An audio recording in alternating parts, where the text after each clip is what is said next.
जय जगन्नाथ साଙ୍ଗମାନେ ଆଜି ବନେଇବା ଆମେ ଗୋଟେ କୃଷ୍ଣଙ୍କର ଆଖି ଡ୍ରଇଂ। କୃଷ୍ଣଙ୍କର ଆଖିର ସୁନ୍ଦରତା ବିଷୟରେ ଆପଣ ସମସ୍ତେ ତ ଭଲ ଭାବରେ ଜାଣିଥିବେ। ଆଜି ମୋ କଳା ମାଧ୍ୟମରେ ମୁଁ ଆପଣଙ୍କୁ କୃଷ୍ଣଙ୍କର ଆଖିର ଡ୍ରଇଂ ବନେଇ ଦେଖେଇବି। ଡ୍ରଇଂ ବନେଇବା ଆଗରୁ ଆମେ ପ୍ରଥମେ ଆଉଟଲାଇନ୍ ବନେଇବା। ଏହି ଆଉଟଲାଇନ୍ ବନେଇବା ମୁଁ ଫ୍ରି ହ୍ୟାଣ୍ଡ ମେଥଡ଼ ୟୁଜ୍ କରୁଛି। ଆମେ ଏହି ଭିଡ଼ିଓରେ ପ୍ରଥମେ କୃଷ୍ଣଙ୍କର ଆଖି ଚିତ୍ର ବନେଇବା, ତାପରେ ରାଧାଙ୍କର ଆଖି ଚିତ୍ର ବନେଇବା। ଆମର ଆଉଟଲାଇନ୍ ହେଇଯାଇଛି ପୁରା ରେଡ଼ି।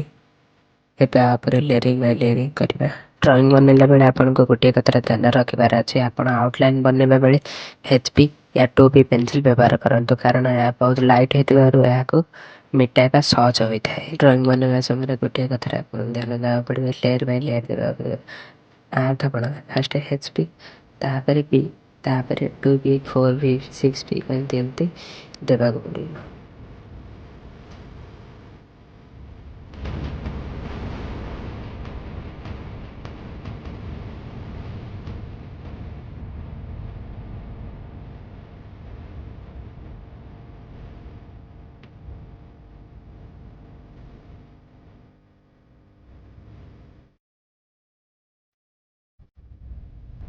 ମୁହଁ ସ୍କିନ୍ କଲାବେଳେ ବି ଲେୟର ବାଇ ଲେୟର ଦେବା ଆବଶ୍ୟକ। ଯଦି ଲେୟର ବାଇ ଲେୟର ନ ଦେବ ତ ଡ୍ରଇଂଟା ଅଡ଼ ଦିଶିବ। ସେଥିପାଇଁ ଲେୟର ବାଇ ଲେୟର ଦେବା ନିଶ୍ଚିତ ଆବଶ୍ୟକ। ଆଣ୍ଡ ମୋଷ୍ଟ ଇମ୍ପୋର୍ଟାଣ୍ଟ କଥା ହେଲା ବ୍ଲେଣ୍ଡିଂ କରିବା ନିହାତି ଆବଶ୍ୟକ। ବ୍ଲେଣ୍ଡିଂ ନ କଲେ ଏହା ଭଲ ଦିଶିବନି। ଯଦି ଡ୍ରଇଂ ବିଷୟରେ ଆଉ କ'ଣ ଜାଣିବାର ଅଛି ତ କମେଣ୍ଟ କରନ୍ତୁ।